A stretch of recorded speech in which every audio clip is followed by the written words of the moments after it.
Hello, ladies and gentlemen of the line. We are so happy to have you back after the winter holiday. It is, oh God, what day is it? Already January 10th, 2025. The last 2 weeks have disappeared from my mind. Matt and I are going to spend 45 minutes at least simply staring into the abyss. But when we get over that, we're going to talk about Trudeau's resignation. He hit F it o'clock, apparently, and the mess that he's left behind him. We're also going to talk about escalating provocations from Trump world. That's today at The Line Podcast.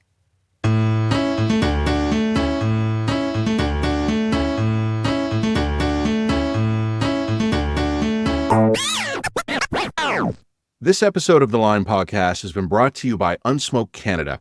Canada can be a global leader in reducing the harm caused by smoking, but it requires actionable steps, including giving adult smokers the information they need to choose potentially less harmful alternatives.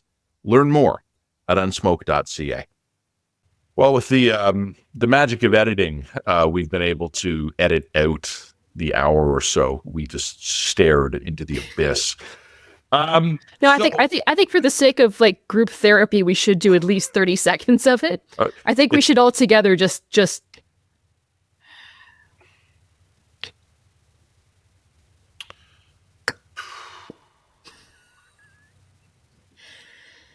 That's enough.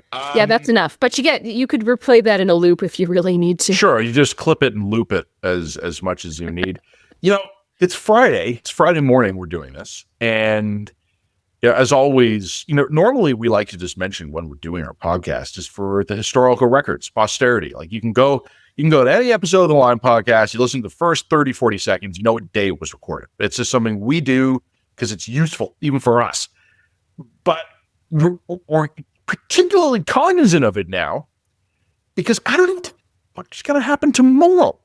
And we have a fairly efficient turnaround process here. Thanks to our friends at Lead Podcasting who produce this podcast.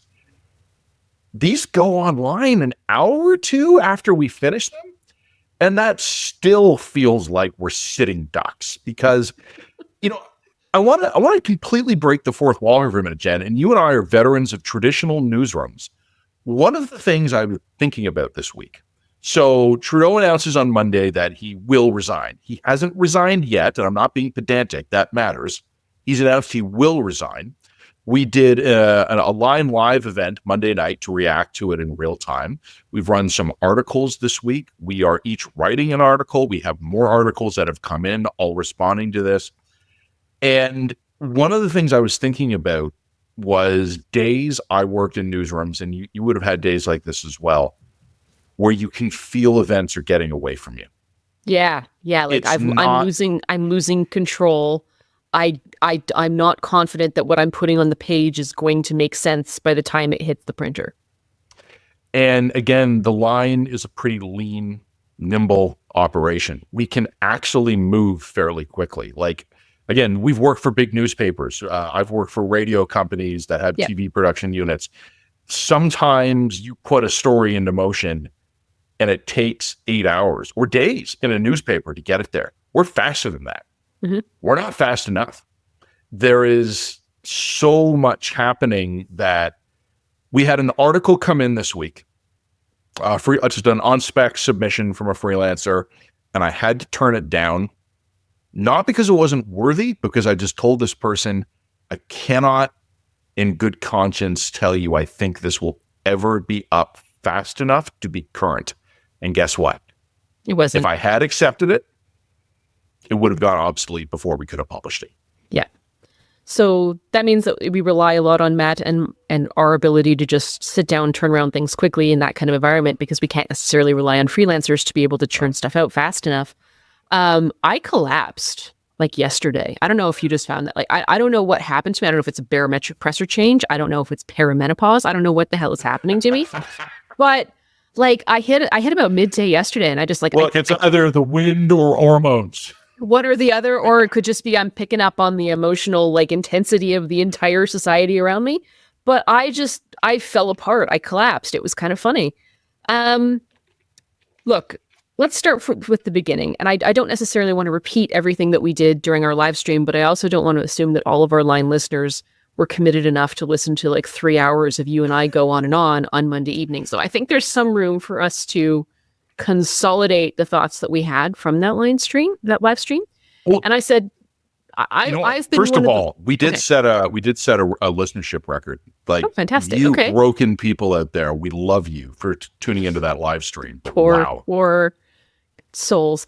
But I mean, that was Matt and I going off. Like, we were like, okay, let's just think this through for 3 hours straight. We have to be a little bit more concise on the podcast. Not a lot more concise, but a little bit more.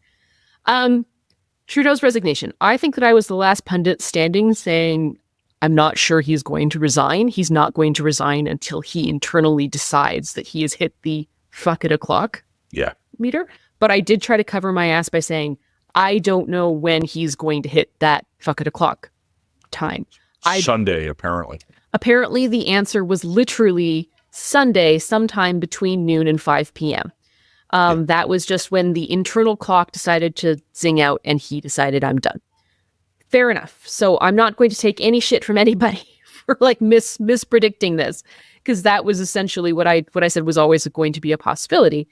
Obviously, the external, like, we were hearing through the holidays that he wasn't going to resign. We were hearing reliable rumors up until last week that he was not going to resign. So he hit F at o'clock, and that was it. He was out. Who knows what was the thing that set him over the edge? No one could ever know what's in another man's heart, but he decided to do this. Sunday night, he commits to it. Monday morning, first thing, he announces his resignation. Couple of things are worth noting is that I know a lot of listeners from For the Line and a lot of conservative people are like, ding dong, the witch is dead.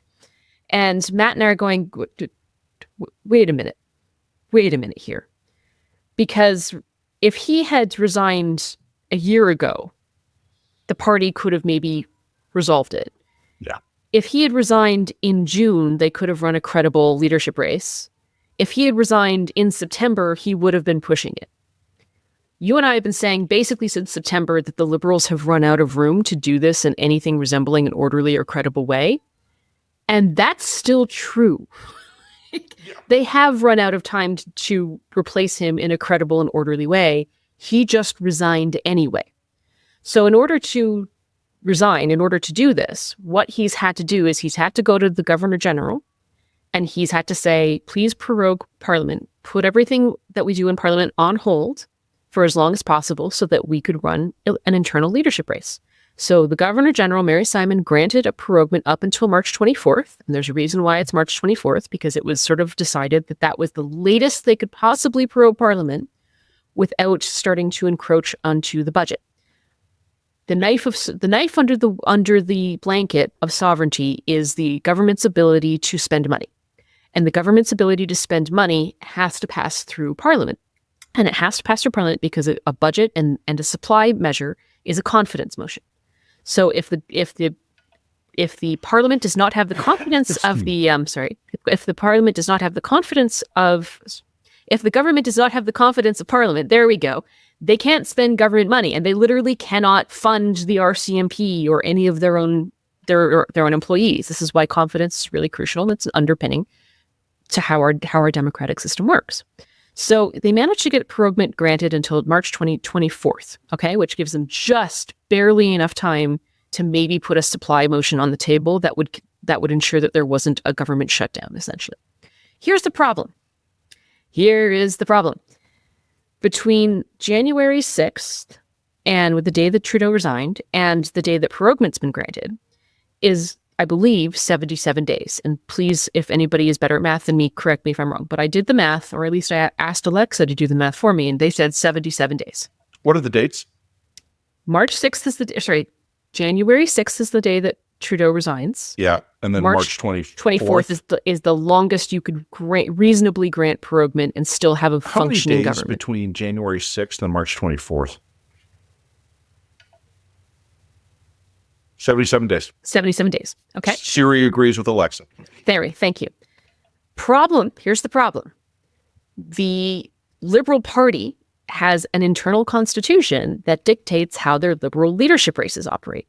And one of the things it says really explicitly in that constitution that if you want to run a leadership race, you have to have so your candidates have to submit a petition to the leadership body. And the petition has to include the signatures of like 300 liberals with 100 of those liberals spread across all the regions. And they have to do this a minimum of 90 days before the leadership vote.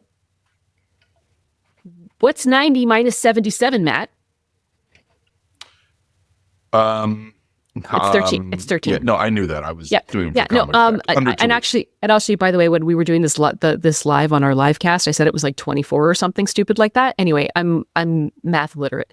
It's 13 days, which means that if Trudeau had resigned 2+ weeks earlier, the Liberal Party would have been able to hold at least a somewhat functional vote according to the rules dictated in their party constitution.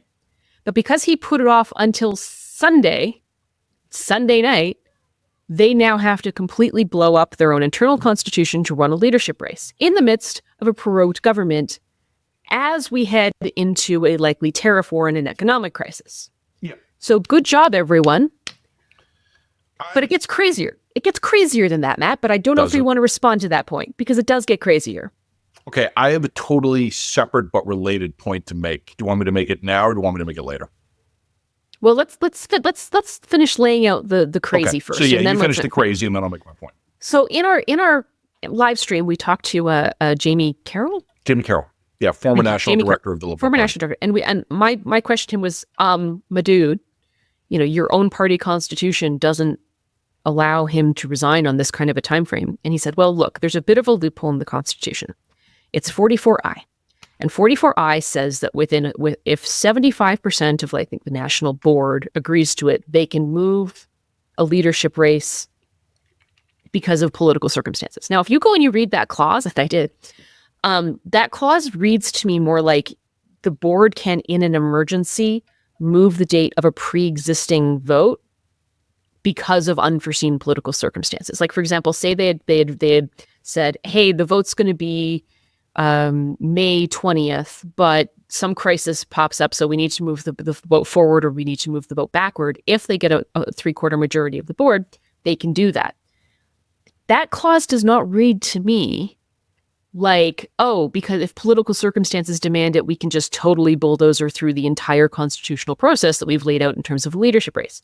But whatever, parties are private clubs, and if parties want to do this or they want to read their loophole that way, then I guess they can. And they just have to hope that a loser doesn't get sore about it and sue them about it, which they probably will, but whatever. That is a tomorrow problem.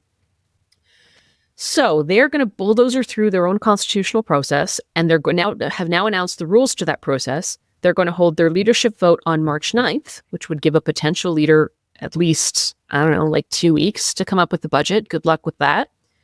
And with the most importantly, they're going to close off Liberal registration on January 27th. What that means is if you are not a registered Liberal voter by January 27th, you are not qualified to vote.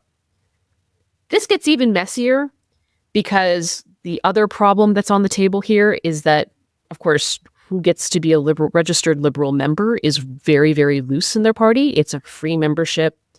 It's very, very hard for first of all, I think there's no actual citizenship requirements. Like you could be living in China and technically go to liberal.ca and sign up to vote for a Liberal member. They're announcing they're going to change some stuff, but that's the plain reading of the existing rules says that, yes. That's right. Now, and also what are going to be what kind of internal mechanisms do they have technically in place to prevent this leadership race from being completely swamped by people with bad intentions? I presume they must have some. Jamie was talking about sort of attaching the actual voting rules to Canadian bank accounts, for example, which might be a way to weed out a lot of this problem and weed out fake members and fake names and things like that. So I presume they must have some technical infrastructure to allow them to ensure that the actual registered voting Liberals are legitimate Canadian voters. Humans. But shit, I don't know. And bluntly, that again, because the Liberal Party is a private club, they're not accountable to anybody aside from their own essentially board and members, to ensure that any of this stuff remains totally above board. So, look, this is And then actually the coup de grace, I think actually the most crazy aspect of all of this is the fact that Justin Trudeau announced that he was going to resign on such short notice that the National Board itself wasn't able to release its rules for the leadership race to replace him for days. And in fact, we're debating the rules on the day he announces his resignation. If you were actually running a real honest-to-God grown-up political party that was ostensibly tasked with running a G7 country, you would have those rules ready to go. Trudeau would have come to them ideally 3 or 4 weeks ago and said, I'm planning to resign. We need to come up with a leadership process. And you'd have the board get together, debate the rules, and figure out who was going to get appointed to, like, for example, the Leadership Expense Committee and all that. All of that stuff would be ready to go ahead of his resignation announcement. So it should have been, I resign. We're going to hold a robust resignation announcement. And then, here are going to be the rules coming out pretty quickly. Especially if you were trying to run a super condensed leadership race on a really short time frame, that would have been even more important. They couldn't do that because they couldn't get, nobody was that organized, which is crazy to me. And then the CBC just came out and announced today. And apparently, according to the CBC, after Trudeau announced his resignation, he went to the leadership of the NDP and the Bloc and tried to negotiate for more time. So after the Governor General had already granted proroguement, he resigns, I guess presumably after resignation, realizing that the Liberal Party would have to bulldozer through its own constitution in order to get a new leader in place ahead of the next confidence motion. And then asks the opposition parties, guys, could you maybe support our budget for the new leader? Maybe? I'm going. That's enough, right? I wrote a column for the Star about this, where I pointed out I have seen campus political parties in universities who would not tolerate that level of disorganization and incompetence. The line, as a corporate entity, has better contingency plans in the case that either you or I were to become killed or incapacitated than it would appear the Liberal Party of Canada has for the person who is currently the leader of a G7 country. And that is the point I was going to make earlier. So I'm glad I actually let you finish the crazy, because I went right on a bit of a rant about this one. Sorry about that. No, it's fine. I enjoyed it. Here's what I've been thinking about. And to Jen's earlier point, you can hear some of the proto thoughts on this on the Monday live stream, which is up on YouTube. One of the things I said on Monday, and we said it in our emergency dispatch as well, is that we're not yet pondering the legacy of Justin Trudeau. For a couple of reasons. First of all, you need time. Like we need some breathing room. Second of all, he's still the prime minister. Like, talking about his legacy, it ain't written yet. He's still the prime minister. I don't know what he's going to do tomorrow. So the idea of puzzling out Justin Trudeau's legacy is a later problem. That's future Matt's problem. But one of the things that I think we have to acknowledge now is going to figure pretty prominently into it is exactly the lack of preparedness that Jen has been talking about. One of the things the prime minister could have done the morning after Freeland announced her resignation was call up the president of the Liberal Party and go, look, I don't know what's going to happen. Things are really fluid here, but start working on a plan. Start working on some kind of succession plan that would allow us to replace me in an abbreviated time. And I need that presented to me in 72 hours or a week or whatever. Just begin working on a plan, put it in front of me, and I'll have it in my back pocket. And then knowing what you guys come up with gives me some of the information I need to make my decisions. Instead, to Jen's point, apparently they began working on it not just the day of the announcement, but several days later. And this is just a shockingly irresponsible way to run any kind of railroad. And it's shocking to the point where I'm insulted. I said at the end of her live stream, my concluding remarks on the live stream were, I'm pissed off. And I've been reading this week columns by friends and colleagues, Susan Delacourt, Stephen Marr, Paul Wells, people who are taking kind of that first stab at trying to put some sense of a legacy, not necessarily of his political tenure, but like Justin Trudeau the man, Justin Trudeau the politician. And I've a bunch of others as well. I've probably read 12 fast takes on the end of Justin Trudeau, and every one of them has made me glad you and I chose on Monday not to bother, because I don't think anyone knows how to put a box around this yet. But one of the themes that does come up in them is this inability to make decisions or refusal to make decisions. And to Jen's point, right? Like, calls the opposition parties after the announcement. The Liberal Party gets to work on this after the announcement. Seems to have only made the final decision the night before the announcement. And Jen, what has been overwhelmingly my critique of this government since the pandemic? That they keep getting mugged by reality. You know, I was thinking this week, and it's a story I've told before, and I'm going to keep telling it forever. It was just as the bottom was falling out when COVID arrived. It had already hit, obviously, it had come out of China, it had hit Iran, it had hit Italy, and it was starting to pop up in Toronto and Montreal in a way where we knew it was uncontained.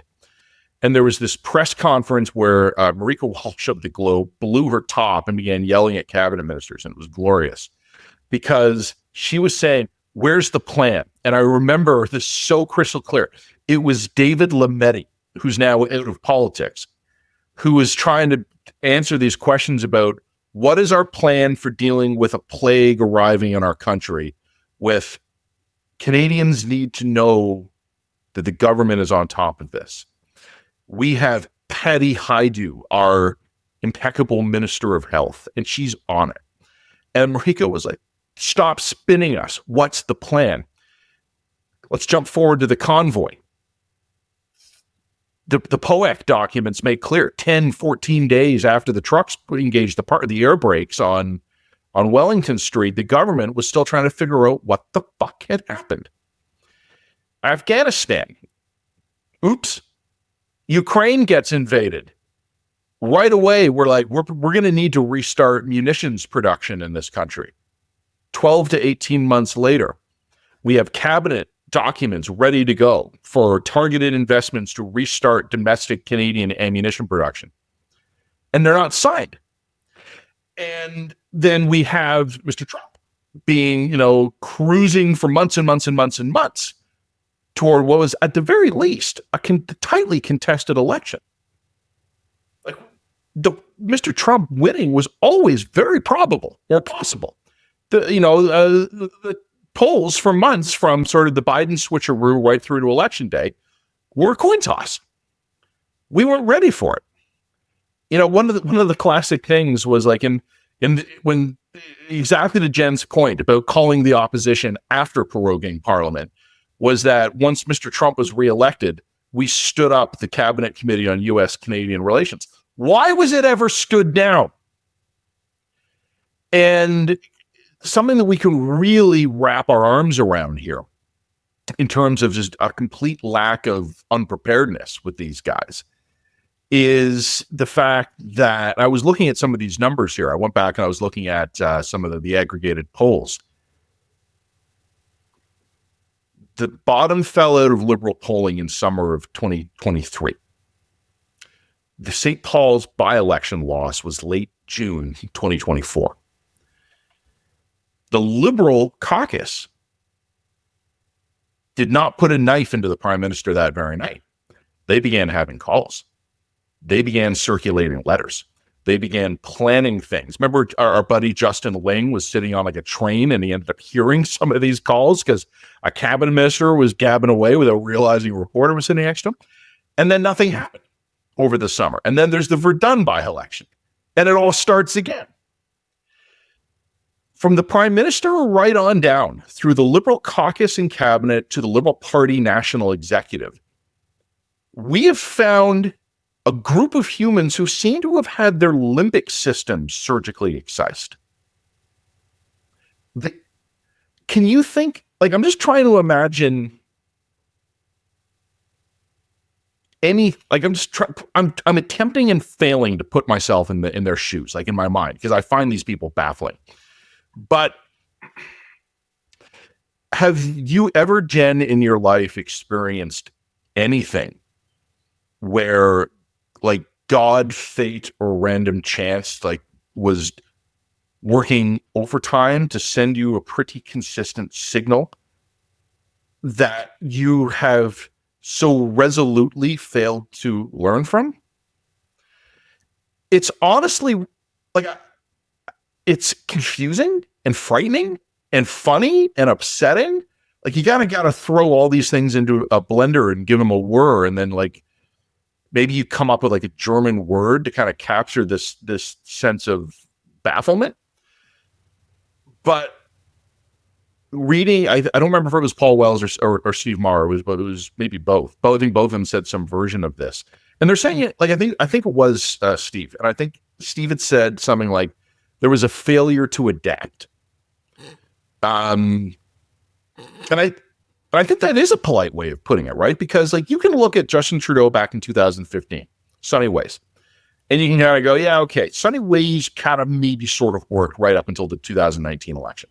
Oh, I think Sunny Ways kind of started to fall off the cliff in 2016. Certainly by SNC, but yeah, let's just say we'll give him the first term. Sure. After that, there were two fundamental things that ought to have been clear. One of them was that Justin Trudeau, as a politician, needed a rebrand. One of them was that the world was changing. Yep. And if there was any ambiguity on the world was changing part, that ended right around the time we locked down the country in March, which was 6 months after the election. And then one of the things that I think, and again, I'm not trying to write Justin Trudeau's legacy piece yet, but this is a man who has demonstrated in a party and a caucus and a cabinet an almost inability to adapt to change. Think of all of the events that have hit this country in the last 5 years. Understand the psychic toll this must have taken on the Prime Minister as our top national elected authority. And yet none of them seem to have forced him to change course. But none of them, I said, he's so stripped power and decentralized, moved power away from any, he's so centralized power and he's so stripped the people around him of any kind of meaningful power that even when he announced that he was going to resign 77 days before it was realistically possible for him to run a government, there was nobody in his circle, there was nobody in the Liberal leadership who was able to take him aside and say, no, sir, you've put off the decision too long, and now we've crossed the Rubicon. We can't run a credible race on this time frame according to our party constitution. You got to go down with the ship now, and it's just what it is. Like, no one could tell him that. Or somebody did, and he was able to ignore it. So it's like, I don't know what you have done to the party. No, I mean, I do know what he's done to the party, but like, there is no Liberal Party anymore. It doesn't exist in any meaningful way. And it hasn't existed since 2016 when they redid the Constitution to essentially strip the grassroots of any actual meaningful authority or power and centralize that power in an increasingly smaller and more narrowly focused Prime Minister's office. And the so Liberal Party is the arm and the sword of Justin Trudeau. Like, right. To an extent, it has an institutional purpose. Yeah, the institution has been effectively crushed by what this leadership structure has done. Mm-hmm. Now, that doesn't mean it won't necessarily survive beyond it or evolve or adapt. But like, this has become a one-man show, and that is why I actually am very long again. I'm on the longest timeline. I'm kind of voting against the party because they're going to have to rebuild a real institutional infrastructure, and I don't think that they quite want to do that. But that's another conversation for another day. The thing I would just point out is that he's so disempowered the people around him to such an extent that there is no one in his space who can point out to him that no, you can't. I'm sorry, you can't resign now. We're about to head into, and as I said, we're going to get into the Trump stuff. We're going to talk about Trudeau and CNN. We're going to get into the American side of this. But I would just point out that all of this is happening in an environment where in 10 more days, there's a non-zero chance that we're going to be heading into an existential economic crisis. We have paralyzed Parliament. We have thrust the entire focus of the nation into internecine bullshit political battles for the soul of the Liberal Party at a moment when the actual nation as a whole is facing, potentially, I don't know, but potentially, an existential economic crisis. I don't know how to express in words how insane this is. It's insane. It's irresponsible. It's disqualifying. It's insane. And I don't know what else there is to say here. Like I have one more thing to say. On the issue of adaptation, here's the only thing I would add to that point, and that is politicians have a really, really hard time shifting away from what's worked for them in the past. Yep. They're almost blinded by their successes, right? Yep. And like we're seeing the conservatives fall into this trap too. Carbon tax election. Like the U.S. is like starting to like bring the U.S. could literally be beginning to mount infantry at the border, and Pierre Poilievre would not be able to pivot from carbon tax election at this point. Like, I get that it's worked for you in the past, guys. I understand it's been the successful motif of your rise to power. Politicians are conservative, like nonpartisan. Yeah, they're very conservative. They stick with what has worked for them up until now. But I'm begging you to take the lesson that Justin Trudeau is putting on the plate for you. I'm begging you to consider the possibility that you have to be able to be responsive to the world as it changes around you and the circumstances as it changes around you.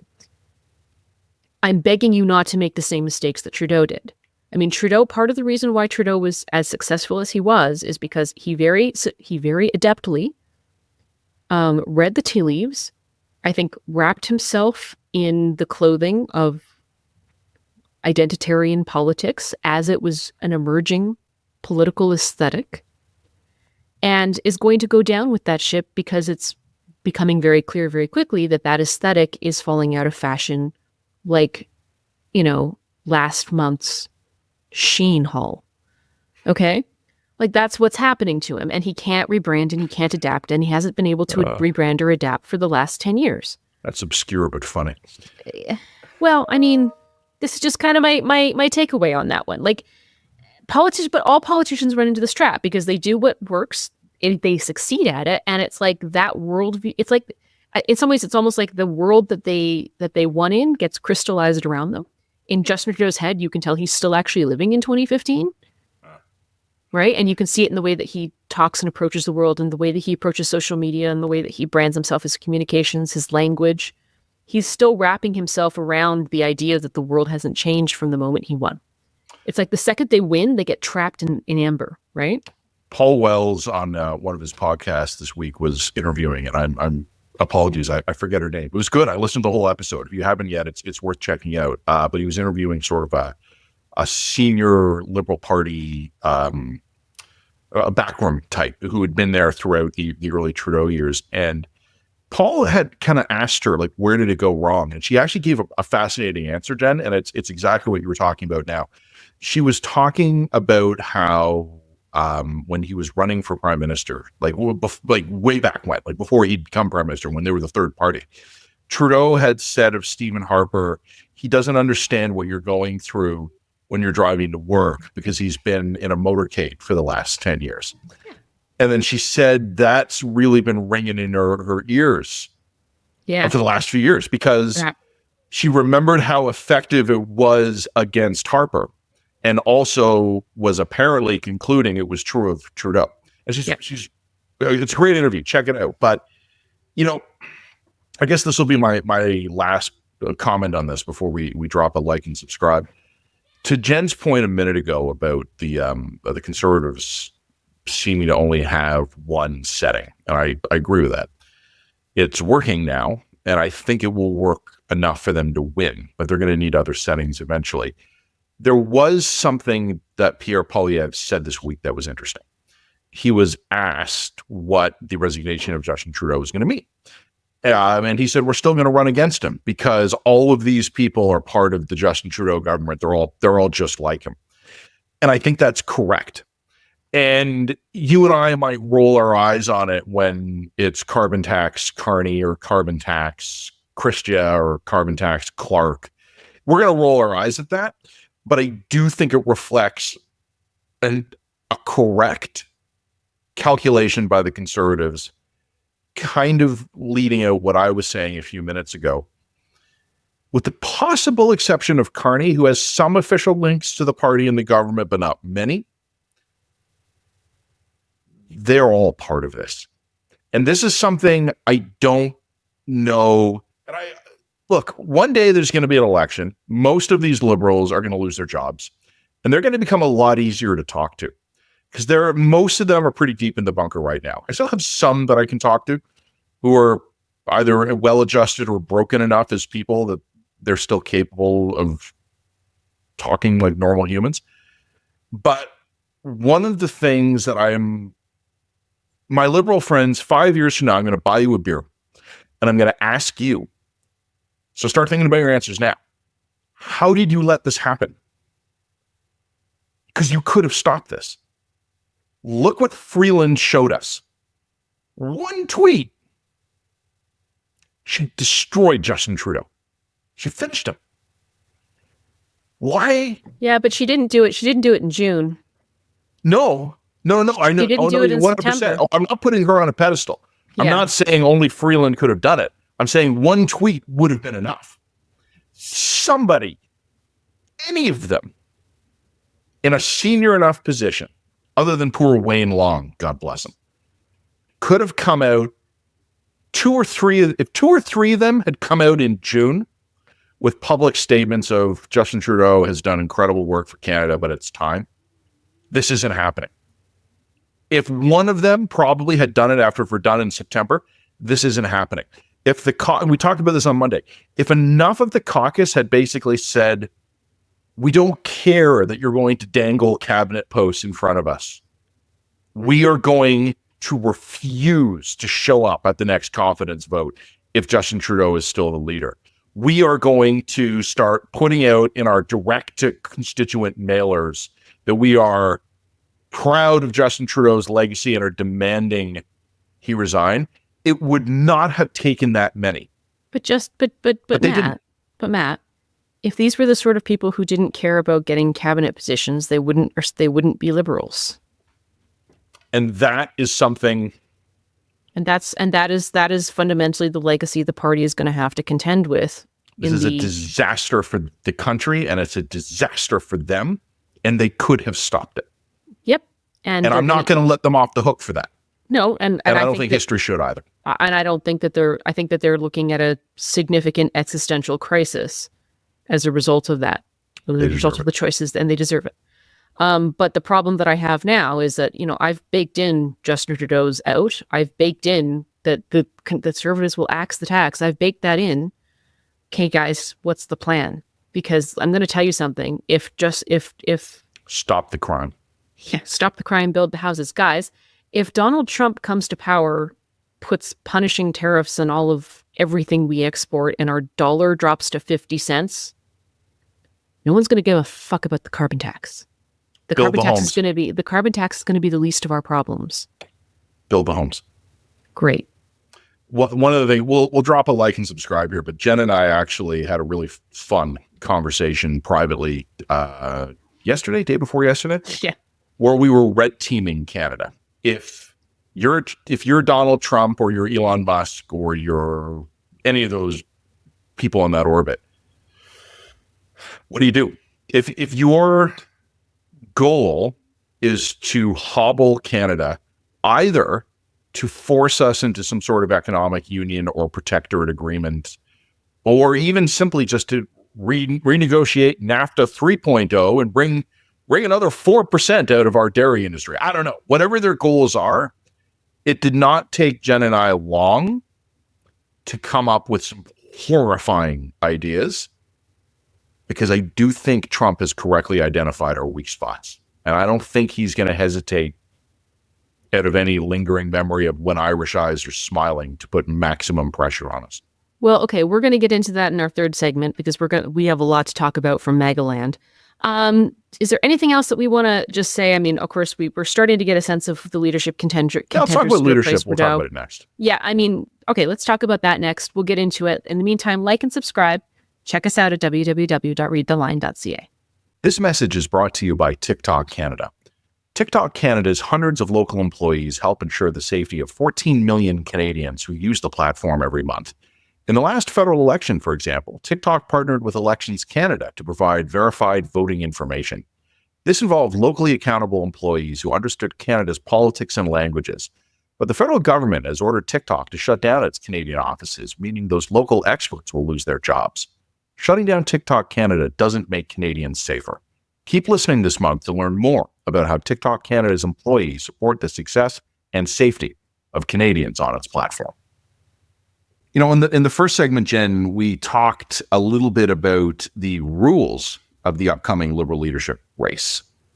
Let's talk about personalities, because Brian Lilley in the Toronto Sun, and this is an interesting thing that happened. I'll say this carefully. Photos have emerged of Mark Carney with Ghislaine, I think her name is pronounced, Maxwell. Ghislaine Maxwell, yeah. The associate of now deceased notorious sex trafficker Jeffrey Epstein.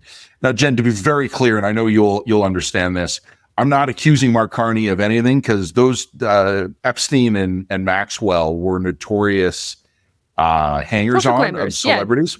Yeah, they were notorious hangers-on and social climbers. So they made a career out of being in every single room of high-power, high-profile people. And getting photos. And getting contacts. So, like, the fact that there's a connection doesn't demonstrate anything. Yeah. It doesn't even suggest that Carney did anything wrong or partook of anything inappropriate. I don't mean to suggest that, and I don't think he has anything to answer for. His people have already said it was a social event. He smiled for a photo.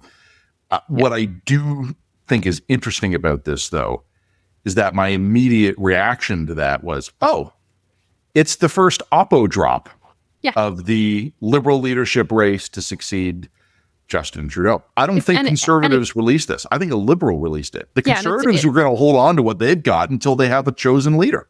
And it's really great that the knuckles are coming right out so early in the race, and also in the midst of a moment when we have nothing else going on as a nation.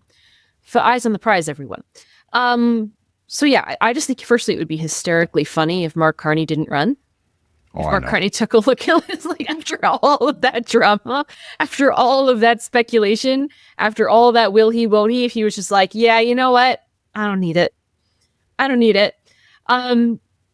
Look, I mean, people are going to be going to Mark Carney and saying stuff like, my dude, you don't take over a leadership of a party when things are working out well. You take over the leadership of a party and you craft your path to the prime ministership from nadirs. You start from the bottom and you work your way up and you demonstrate leadership that way. And they're right, but my God, I mean, there's nadirs and there are nadirs. I mean, I honestly think that the Liberals are facing an existential problem here, and for all the reasons we went into. For all the reasons we went into, and I've seen no demonstration that Mark Carney, he may be a very smart guy, he may have some great policies, some great ideas about how to run things, and he may be the right kind of person to win back a certain kind of centrist, voter. But my God, he's demonstrated no political talent whatsoever. And so he's going to have to learn that on the fly. I mean, has he actually run a major organization? I mean, I know he was the head of the Bank of Canada or various national banks and whatever else. Bank of England, Bank of Canada. What kind of managerial talent does he have over real people? Like I don't know. Well, does he have the personal charisma and the personal leadership skills to command the loyalty of hundreds of caucus members and thousands of members and thousands of registered members? Does he have good political instincts? Does he have good strategic nous? I mean, these are all sort of very untested questions with Mark Carney. And I just think it'd be funny if he just looked around and was like, yeah, this is too messy. I don't want to do it. Probably will, but whatever. Christy Clark is in. Christy Clark from British Columbia leader. Why? Look, I actually think that Christy Clark might be the best hope for them because she's just outside the sphere enough that she might be able to avoid being tainted by it. Also, she actually has demonstrated political success, right? Like she's run a province. She's successfully won an election. She became premier. That's actual demonstrated political ability. I don't think that she can win a federal election from where the party stands. But if she's committed to the Liberal brand, in theory, she might be in it. She's a conservative. But maybe that's the sort of Liberal the Liberals need right now. Yeah, like other parts of the Christy Clark Liberal leadership campaign team, board of advisors. Stockwell Day, Preston Manning, Stephen Harper, Mike Harris. But maybe that becomes the counterinsurgency to the populist conservative, movement, right? It becomes like kind of a low key, small L liberal establishment counterinsurgency. I mean, I could see it. I can see it. But my God, like you're looking at 10 years in opposition, and let's not be naive about that. Are you going to be comfortable with 10 years in opposition? Because that's what it's going to take. Can I say something that might piss off some of our listeners, viewers, readers, but I say it with affection? Mm-hmm. There is like an attention force field that runs through the Rocky Mountains. Yeah, it's true. It's true. I know who Christy Clark is because I am among the 2% of Canadians who give a shit. And this is why I'm trying to tell all of the Lions people in British Columbia, I love you. You're great. But BC kind of, it's not like Quebec and it's not Alberta. It's almost more of a Newfoundland. Maybe it's because they're both at the ends. It's a big country, It's a big country. We can only pay attention to so many places at one time. I pay, even from the heart of Laurentian Toronto, I pay attention to Nova Scotia. I pay attention to New Brunswick. I pay a little bit of attention to Prince Edward Island. Like I pay it the attention it deserves. There are fewer people in Prince Edward Island than the town I grew up in. But Newfoundland and BC sort of just do their own thing. And I think British Columbia is fascinating. I love talking British Columbia politics with British Columbians. But Christy Clark has less name and face recognition that you would expect for someone who was, for many years, the premier of our third most populous province. Okay, but that might work for her because people might not be aware that she's a conservative. Like she might be able to glide by on the fact that she led the BC Liberal Party. And when I say Liberal Party, I'm saying that with like Liberal Party with eyes are going shifty either side. Like people might not be aware. They might not be aware of her good points or her bad points. Others can just be like, yeah, well, she's premier. That's respectable. There's this picture of Christy Clark when she was either premier or running for premier of her walking up with like Tim Hortons coffee or donuts or something to like campaign volunteers. And it's a very, very nice picture. I hope the listeners will understand. I don't mean this in an inappropriate way, but Christy Clark's very photogenic. She's a beautiful woman and was snappily dressed for the campaign. It was just a really good photo for her.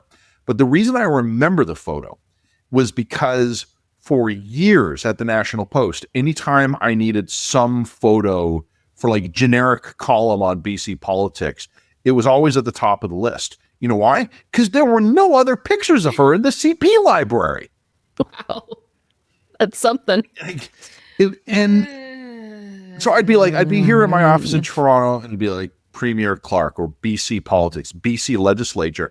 And here's Clark dropping off goddamn donuts because there was no other stock imagery of her. And it's BC's a bit of a black hole. But anyway, I don't want to necessarily harp on this too much. I mean, LeBlanc is out. Jolie is out. LeBlanc's an interesting one to seed out at this point in the campaign. They're both interesting for their own reasons. Jolie, we've given Jolie too much hell on this show in the past. But I mean, she's not the person for that moment. She's not that person. Chrystia Freeland, I think we don't have an answer, but again, I think that the idea that she can run a campaign that is credibly distanced from Justin Trudeau, even despite the fact that she's quit, is no, she can't. That doesn't even really begin to address any kind of retail political skill sets that she might lack. So yeah, I guess it's Clark or Kearney.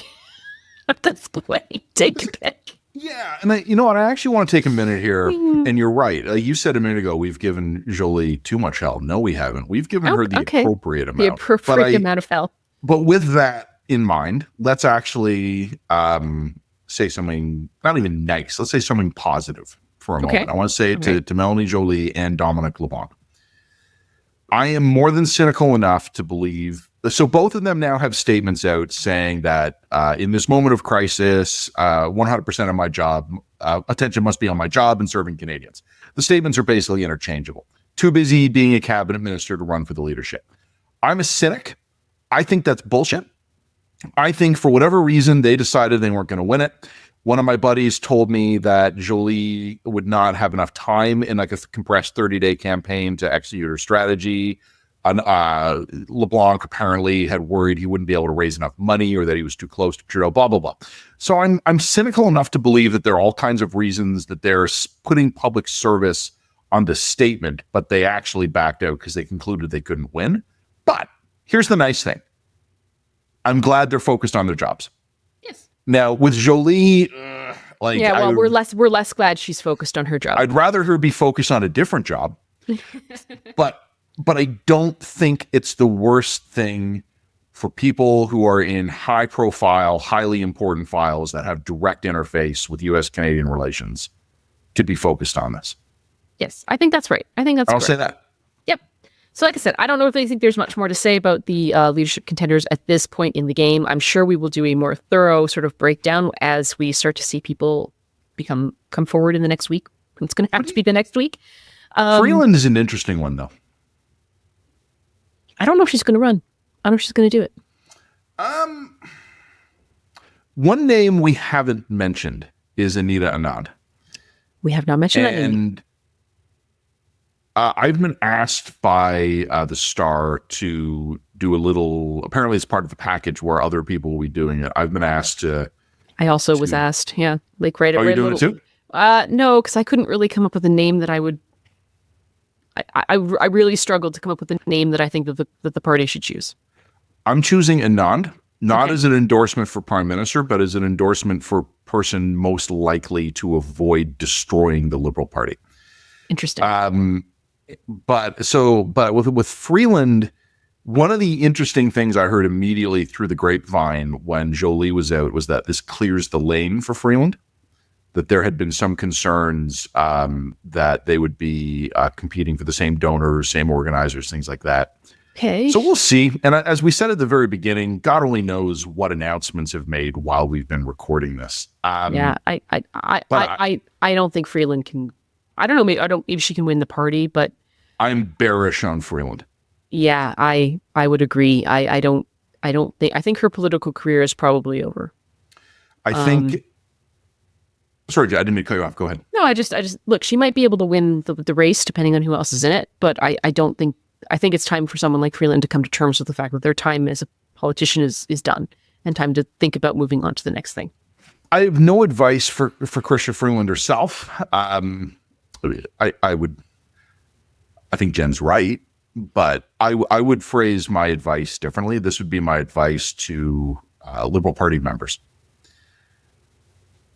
Don't forget the fact that Freeland's stock is artificially high right now. I am begging you, when you look at Chrystia Freeland's share price, to not look at the 5-day view. Click out and do the 6-month view. You know, whenever you look at a share price, you can be like, today, like last hour, last day, last week, last month, 6 months, 12 months, max. I'm asking you to look at the max for Chrystia Freeland's political stock price because it was really low until December. For a really long time. Yeah. And for years, it was really low. She's getting a bit of a bump right now as the Trudeau killer. And I think even that bump's worn off. I think it's wearing off. Yeah. And I think people who right now are looking at Freeland need to take a minute, put on some headphones, get a nice drink, and ask themselves, do like an actual process of self-interrogation. What did you think of Chrystia Freeland 1 month ago? Because I think that's what you will think of Chrystia Freeland 1 month from now. And Freeland has got a lot of publicity right now.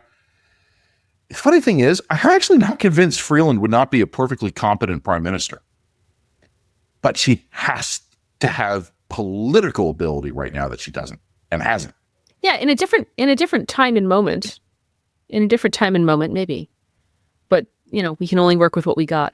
And on that note, I think that's a good transition to our next segment, because we're going to talk about the time that we got right after you like and subscribe The Line, and I know that you will. And on that note, please do like and subscribe The Line and check us out at www.readtheline.ca.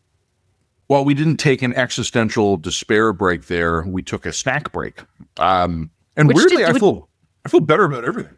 A little bit better. It's incredible how that happens. I was telling Bat after the break that I kind of went to a therapist of a kind and was just like, because I'm really tired lately. And then the therapist was like, oh, do you eat? Do you drink water? What time do you eat in the morning? I was like, yeah, all right, well, that's a fair point, bitch.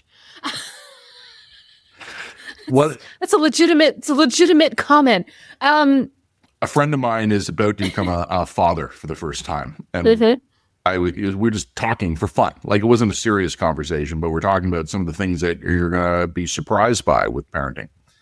I said, and one of the things you're going to be surprised by as a parent is that you have all of these hopes and dreams about the foods that you're going to introduce your kids to. Like, you're going to take them out for their first sushi. You're going to take them out for their first authentic Mexican. You're going to take them out for the first really good Thai food, especially in Toronto, where we have this incredible diversity of food. Like, it's a big deal.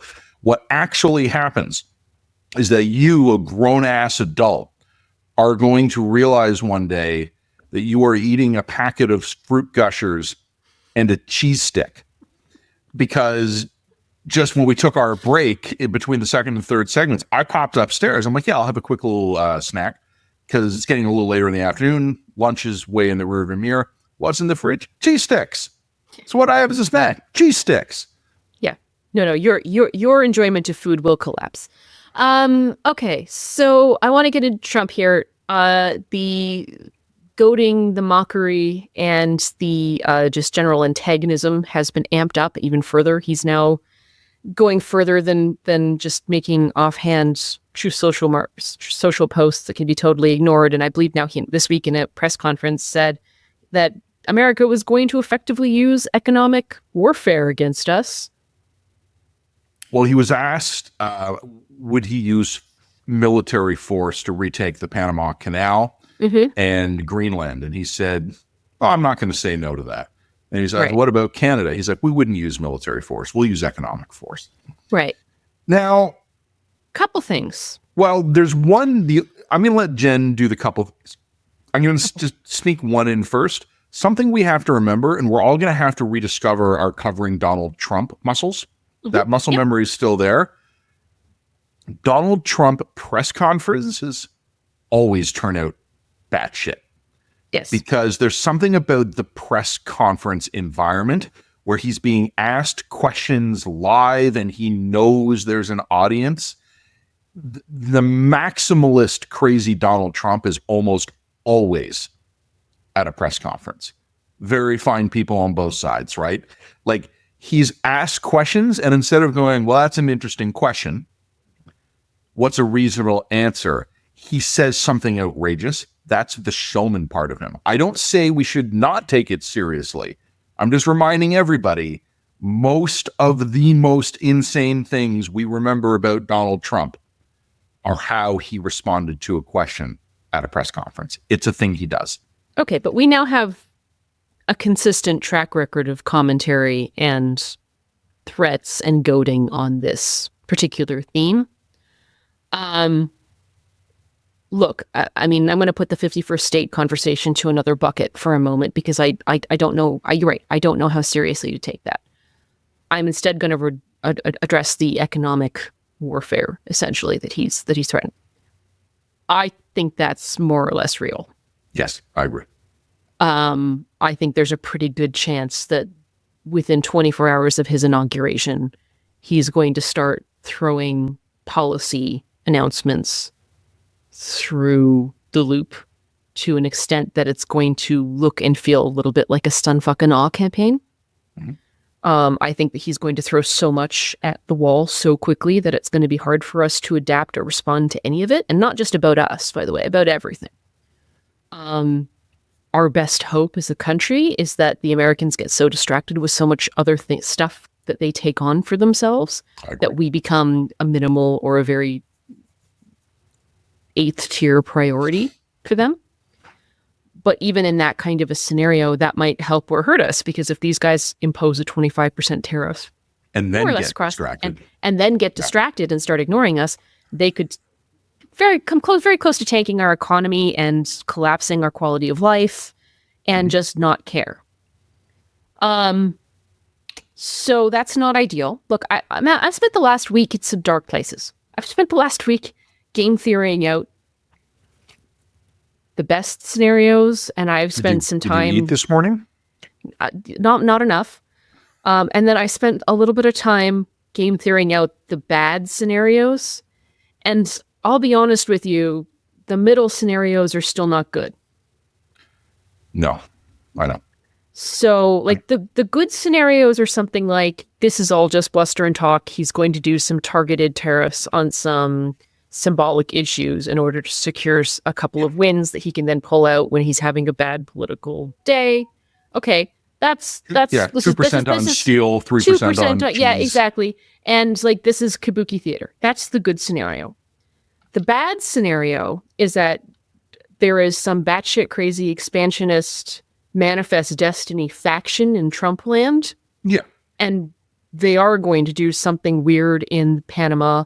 They are going to drop some bombs on the Americans. They are going to start threatening Greenland. And they are going to essentially put the economic squeeze on us until we squeal like little piggies. Yeah. The really, really bad scenario is that they are willing to use military force to take what they want. I don't think military force is realistic, simply because, let's be blunt, if they're serious about wanting to take Canada and annex it as a 51st state, they don't need to resort to military force to do it. So I just don't think money. It would be a waste of money and energy and time. I think that they could essentially get us to capitulate using economic force. And then the middle scenario is just kind of this weird, disorganized chaos where we never know where we stand, but we're taking on significant economic damage that we can't really address in any meaningful way. And we lack the internal leadership to either mobilize a moral force against it, or strengthen or make our own economies and militaries more resilient to withstand it and withstand the buffets of Trump's, flagging attention. That's kind of the middle scenario. None of those scenarios is great. I think something you said a minute ago, extremely true. And there's another version of it that I'm going to offer, but we're talking about the same thing. Okay. Very quick in the mandate, day one, first week, whatever, there is some sort of economic action taken against Canada, probably some other countries, like Mexico, I think is on the firing line too. Mm-hmm. But we get hit with something, some kind of tariffs. And then to your point a minute ago, a bunch of other shit goes wrong. And Canada ends up becoming like a 9th tier issue, which means that even when we're ready to capitulate, no one picks up the phone. No one picks up the phone. So the other related problem I would add to that, and I confess, so I have had thoughts that I would refuse to say in public right now. Yes. Because I don't want to get put on a watch list. I suspect I'm on one or two already. No, I don't presume that a lot of MAGA land is listening to the Line podcast, but I know a lot of Canadian officials are. I know that. And what I'm worried is that I might say something and the next thing you know, someone's tweeting about it and that gets noticed by MAGA land. And the next thing you know, they're doing it to us. because I actually had an idea this week, and you and I spoke about it a little bit. If I'm given the job of red teaming Canada, I've already decided what I would do if my job was to put maximum pressure on us in a way that inflicts very little damage on the United States, economically or politically speaking, but brings us to our knees at the negotiating table. I know already what I would do. And one of the things that worries me, and this is so that I'm not going to say on the podcast what I would do. Here is something that I will say, and I'm reluctant to say even this. The only reason I'm going to say this is I've already seen this being discussed publicly. Day one, executive order from the Oval Office, 25% tariff on all products imported to the United States from Canada. Also, refusal to negotiate with Canadian officials on said tariffs until we've had an election. Mr. Trump says, look, we're ready to talk a deal, but not with these guys. Waste of time. I'm going to go talk to the Mexicans. I'm going to go talk to the Panamanians. I'm going to go talk to Denmark about Greenland. Canada, you go have your little election. Then we'll talk. I think there's a plausible way we have an election by March, new government by early May. I think there's also a plausible way we have an election in October, new government by December. Can we economically deal with 11 months of 25% tariffs when the White House won't pick up the phone? Probably. But what does that look like? It's not good. I think that there's also a conversation that we need to have here about moral weight and moral authority. And I think it's a continuation of a conversation that we've been having here at the line for a really long time. Mm-hmm. And the degradation of sort of a national conception, the degradation of sort of external leadership and a self-conception of what Canada is as a nation, right? And the damage that can potentially do. The assumption that we could just lower the flags to half-mast for 6 months and there would never be any consequence for that because, well, whatever, who cares? I bring this up because I thought it was very interesting that this week, Justin Trudeau went to Jimmy Carter's funeral in the United States, and on the way back, stopped by the CNN studio to do an interview. And I would like to say, you should go look up the Justin Trudeau CNN interview. Jake Tapper, right? Yeah, that's right, Jake Tapper. On the whole, I thought it was a good interview. I'm going to nitpick it a little bit, and I would like to point out that I am nitpicking because on the whole, it wasn't a bad interview. I would maybe point out that CNN is not going to generate the audience that needs to hear what he has to say, but fine, you're there anyway. Go to the CNN interview, great. But these are nitpicks. One, I would think that Trudeau has underemphasized the degree to which tariffs will hurt ordinary Americans, and that if I were speaking to an American audience, I would appeal to that narcissism, and I would point out that, again, this cannot be overstated, tariffs are not taxes on Canadians. Tariffs are taxes on Americans. And for a president who came to power, on the very understandable economic anxieties of a lot of Americans, for him to come to power and put in policies that make quality of life harder for Americans, I think that's a pretty significant bait and switch. The other things, but that's a nitpick on my part. The other nitpick on my part on that interview was, he was asked, he tried to reaffirm the idea that, look, Canadians are very proud to be Canadian. We don't necessarily want to be American. And one thing that he mentioned was, I think he meant it almost half jokingly, but it didn't come across that way, is that, Canadians define themselves as not Americans. Firstly, that is not a joke that I'd be making to Americans as the leader of Canada. That's the kind of joke where it's perfectly fine. You tell that to Jake Tapper off the air? Yeah, you tell that to Jake Tapper off the air. Or look, if you're not the prime minister, you can make that joke. I think that's fine. Like if you and I went on CNN, we could make that joke and not offend people. But for that joke to come just from someone who is the leader of Canada is I think maybe perhaps not as diplomatic as it ought to be. Mm.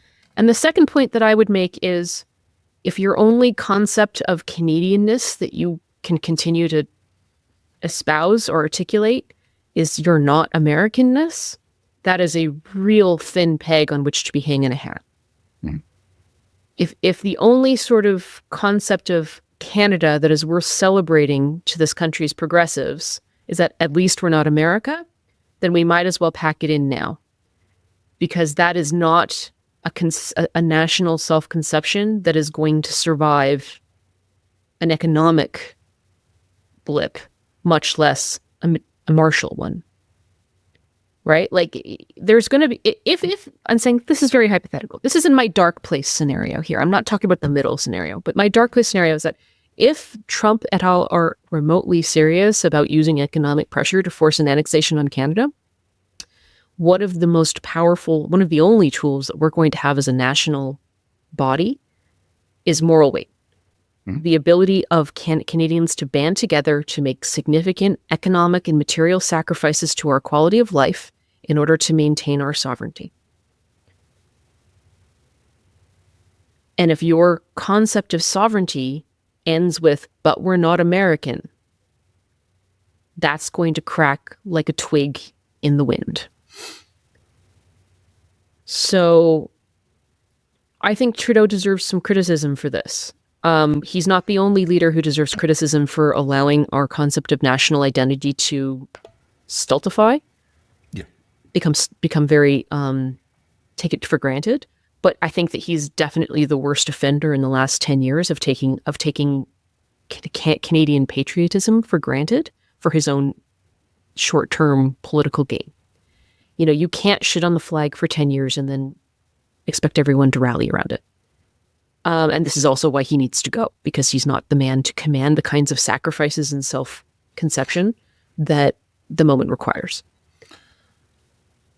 There is, I want to respond to something you just said, and I disagree with it. And I don't think you actually mean fully what you said. And I'm not trying to do cleanup on aisle 3 here, but I don't think the Prime Minister has done nothing but shit on the flag for 10 years. What I think the Prime Minister has done is had a completely incoherent message about Canadian national identity, where he has alternated depending on the topic du jour or the audience he's speaking to, between lowering the flag for months and months and months because of our genocide, but then also showing up with our wounded warriors draped in Roots clothing in front of the Invictus Games.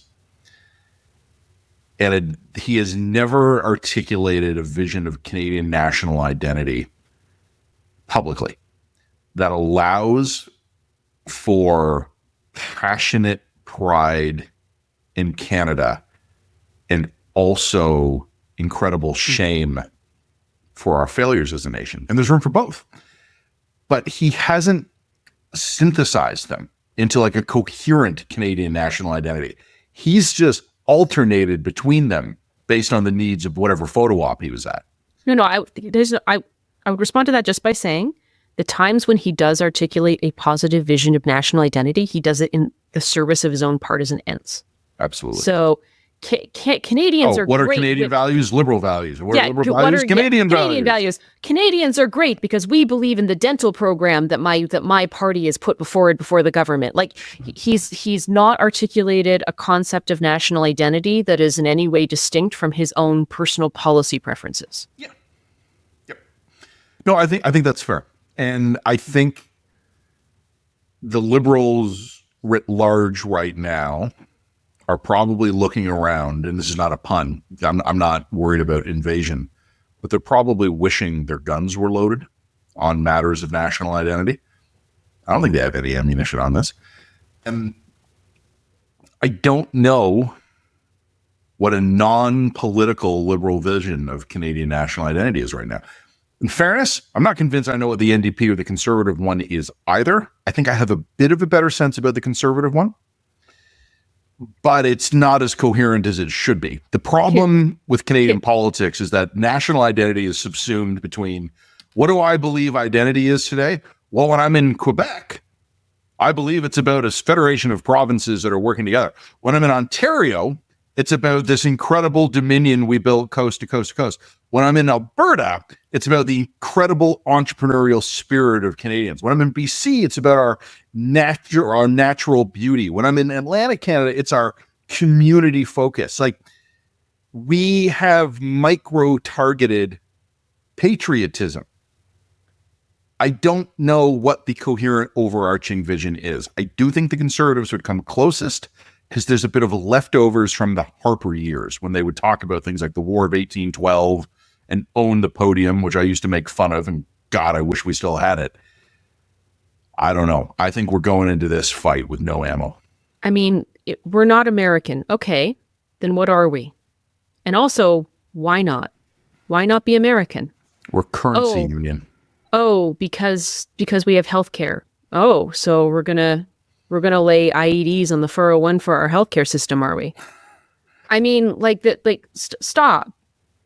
You have to be able to answer this question if you want to be able to articulate a kind of moral vision that Canadians are going to get behind.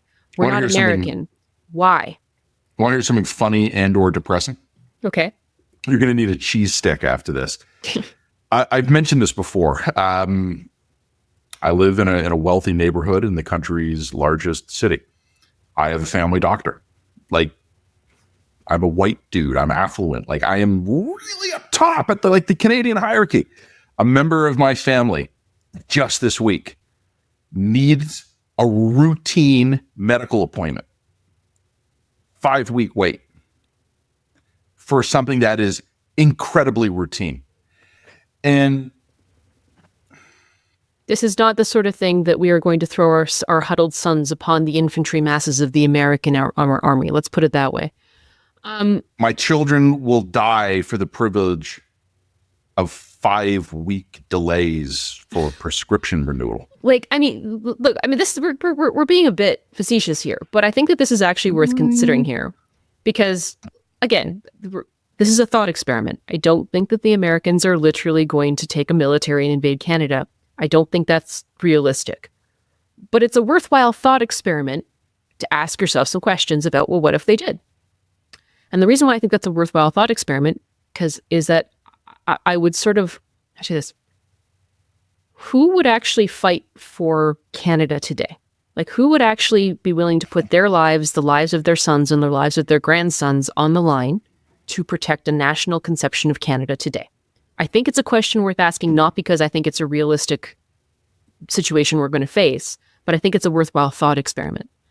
And the answer is, I think that if you were to poll people, you'd find that people over the age of 60, you'd get a pretty surprising yes. I will go to the barracks. I will go to the trenches to preserve the Canadian border and the Canadian way of life. I think when you get under 60, the number for that is going to collapse. I think the number of people our age who are willing to say, I'll sacrifice my husband and son to preserve myself from the encroaching American hegemony in the current environment right now, provided America is what it is and doesn't become like a fascist dictatorship hellhole. I mean, that's another conversation. But right now, I don't think that number is very high. I think you're right, but I'm gonna introduce a nuance to it. I think it's an important nuance. I think if China landed 3 mechanized infantry divisions on the BC coast, Canadians would fight. Yes, and I think if there was some, and this is obviously geographically impossible, but I think if there was like a Hamas-style October 7th invasion, Canadians would fight. Yes. I think if Russia invades Europe and triggers our Article 5 obligations under NATO, I think Canadians would fight. Yes. I think if the United States makes us an offer, I don't know. Well, then I would also put in some additional nuance into that, and that is, okay, so let's say hypothetically the last election was the last American election, and Trump establishes a fascist dictatorship, and Don Jr. takes over. Don Jr. takes over. Life, in that scenario, I think Canadians would fight to preserve their sovereignty, to not be part of that. I think that would be a different conversation. But we have, the reason why I think this is a worthwhile thought experiment is because I just think that we are probably, there's a non-zero chance, I don't think it's 100% chance, but there's a non-zero chance that we are going to be put in a situation where we're going to have to ask ourselves what we're willing to sacrifice for our sovereignty. And again, the problem, it's funny. And I'm not talking about martial sacrifices here in realism. I know. You're talking about the price of bread. I'm talking about the price of bread. or having a visa requirement put in place by U.S. Customs and Borders. So if you want to take a golf trip to Arizona, you need to go to a consulate and get a stamp. Well, and that I don't think people would settle for. That I don't think people are going to give up their sovereignty for. But, if I said, what quality of life sacrifices are you willing to make for your sovereignty? I said, I'm not sure that that's a question that we're going to have to ask ourselves, but it's a question that I want our leadership to start thinking about. After Parliament is after Parliament brought back, and we have a new Liberal leader, we've got a budget, and we're all aware that maybe negotiated. We're all aware that the nation and the world will wait for us, I'm sure. You know what's interesting, and maybe this is the concluding thought. I think I was saying a minute ago, like if China lands troops on the BC coast, I think we'd fight. If Russia lands troops in the Arctic, I think we'd fight. I think Canada would fight against a foreign threat. But here's the problem. I don't think Canadians and Americans are really foreign. And this is something I've tried to explain to people before. Americans have a different citizenship. True. There is a border that runs between Canada and the United States. But when I travel abroad, I'll meet Brits or Italians or Aussies. And they're my friends, but they're foreign. I mean, Americans, they're not foreign to me. And they don't think I'm foreign to them. Like, Canadians and Americans are so close socially, culturally, economically, that there isn't that sense of foreignness that would help us rally a national unity response.